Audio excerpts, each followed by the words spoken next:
সম্মানিত তৌহিদি জনতা, আপনাদেরকে অবগত করতে চাই, ইতিমধ্যে আমাদের প্রধান আকর্ষণ আন্তর্জাতিক খ্যাতি সম্পন্ন মুফাসসিরে কোরআন আল্লামা দেলোয়ার হোসাইন সাইদি হুজুরের সুযোগ্য সন্তান শামীম সাইদি ধারণা প্রকাশ করেছে।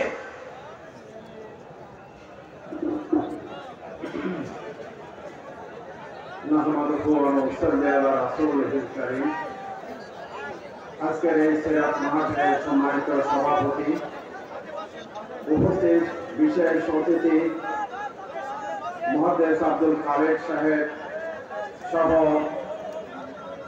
বহু আলেমে দ্বীন, আমার প্রাণপ্রিয় কমরওয়ালাসী, আসসালামু আলাইকুম ওয়া রাহমাতুল্লাহি ওয়া বারাকাতুহু। প্রিয় ভাইরা আমার আলোচনা শুরুতেই আমি সেই মহান রব্বুল আলামিনের দরবারে সিজদাবনত হয়ে শুকর আদায় করছি।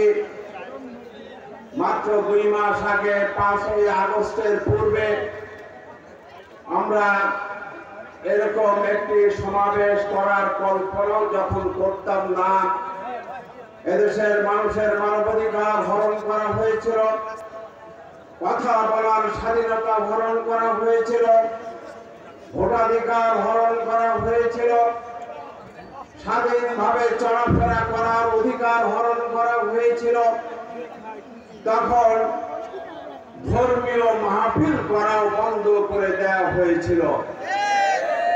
প্রিয় ভাইয়ের আমার, আমরা যারা এদেশের বুকে দিন কায়েমের কাজ করার চেষ্টা করি, আমাদের উপরে নেমে এসেছিল চরম নির্যাতন। 2006 সালের 28 অক্টোবর পল্টন ময়দানে ইসলামী আন্দোলনের নেতা কর্মীদেরকে হত্যা করে তার উপরে নৃত্য করা হয়েছিল।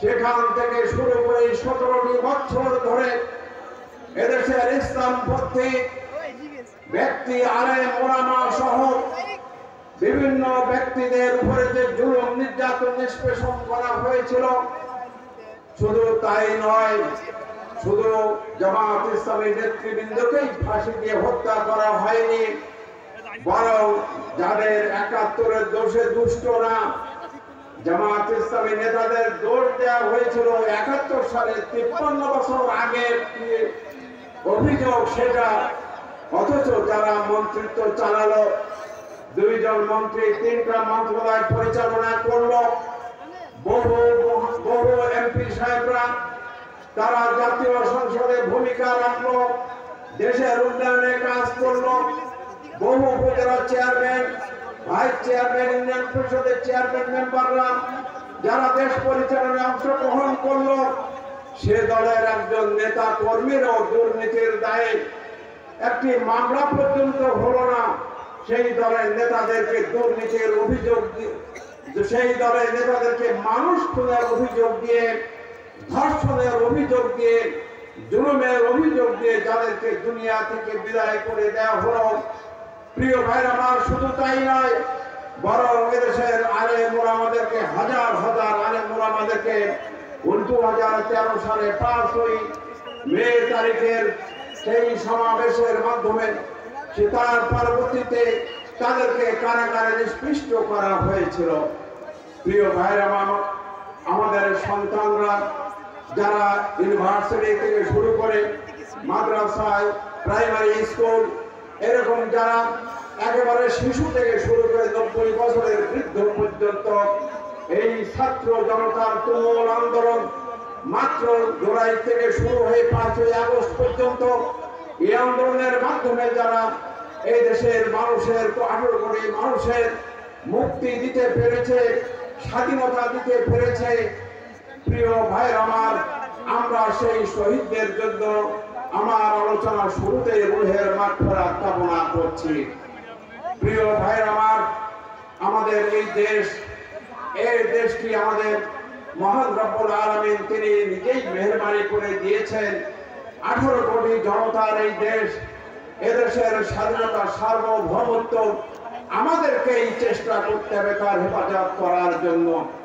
প্রিয় ভাইরা আমার, আমাদের যে অধিকার বঞ্চিত করা হয়েছিল, আগামী দিনে আমরা এমন একটা দেশ পেতে চাই যে দেশে গণতান্ত্রিক অধিকার যেন আমরা ফিরে পাই, যে দেশে যেন আমরা মুক্তভাবে কথা বলতে পারি, যে দেশে আমরা ভোটাধিকার প্রয়োগ করতে পারি, যে দেশে আমরা ন্যায় এবং সত্যের জন্য আন্দোলন সংগ্রাম পরিচালনা করতে পারি, যে দেশের খেটে খাওয়া মানুষ, শ্রমিক, মজুর, দিন আনা দিন খাওয়া ভাইয়েরা এবং মেহনতি মানুষ যেন তারা খেয়ে পরে বাঁচতে পারে, এমন একটি দেশ আমরা এই দেশ কায়েম করতে চাই। প্রিয় ভাইরা আমার, আর আমরা চাই না দুর্বলের উপর সবলের অত্যাচার, আর আমরা চাই না এদেশের মানুষ, নিরন্ন মানুষ, তারা 3 বেলা 2 ভাত পেটে জুটবে না, তারা শিক্ষা পাবে না, টাকার অভাবে তারা তাদের ছেলে মেয়েদের লেখাপড়া করাতে পারবে না, যাদের বাড়ি ঘর থাকবে না, যারা রোদে পুড়ে মরবে, বর্ষায় ভিজে তারা কষ্ট পাবে, এরকম বাংলাদেশ আমরা পেতে চাই না। প্রিয় ভাইরা আমার, এই জন্য আগামী দিনের বাংলাদেশ আমরা গড়তে চাই রাসূলের খোদা সাল্লাল্লাহু আলাইহি সাল্লামের আদর্শ অনুসরণ করে। প্রিয় ভাইরা আমার, এদেশের 18 কোটি জনগণকে আমরা নৈতিকতার উচ্চ স্তরে নিতে চাই। তার কারণ এদেশের বাসী পৃথিবীর বুকে কয়েকবার দুর্নীতিগ্রস্ত দেশে পরিণত হয়ে সাক্ষ্য রেখেছে। একটি দুর্নীতিগ্রস্ত দেশ কোনোদিন মাথা তুলে দাঁড়াতে পারে না এবং দেশকে উন্নতির দিকে নিয়ে যেতে পারে না। তাই আমরা আমাদের দেশকে একটি নৈতিক দিক দিয়ে উন্নত একটি জাতি হিসাবে আমরা গড়ে তুলতে চাই, যাতে করে এই দেশটি একটি সোনার দেশে পরিণত হয়, মানুষ যেন তার মানুষের অধিকার যেন ফিরে পায়। রব্বুল আলামিন এই সোনার দেশটিতে আমরা যেন 18 কোটি মানুষ, এদেশের মুসলমান, এদেশের হিন্দু, এদেশের বৌদ্ধ, এদেশের খ্রিস্টান, আমরা সবাই মিলে যেন সুখে শান্তিতে এদেশে আমরা শান্তিপূর্ণ অবস্থান করতে পারি, তেমন একটা দেশ আমরা পেতে চাই। প্রিয় ভাই আমার, এদেশের ধনী মানুষ, এদেশের গরিব মানুষ, এদেশের খেটে খাওয়া মানুষ সবাই মিলেই যেন আমরা দেশটা গড়তে পারি এবং সবাই যেন আমরা সুখে শান্তিতে থাকতে পারি, এমন একটি দেশ আমাদের প্রয়োজন। আমরা আর জুলুম আমরা আর সহ্য করতে রাজি নই। আমরা আর মজলুমের উপরে আর কোন জুলুমকে আমরা বরদাস্ত করতে রাজি নই। আমরা কোন প্রশাসনিক হয়রানি এদের বাসী গ্রহণ করো, এটা আমরা চাই না।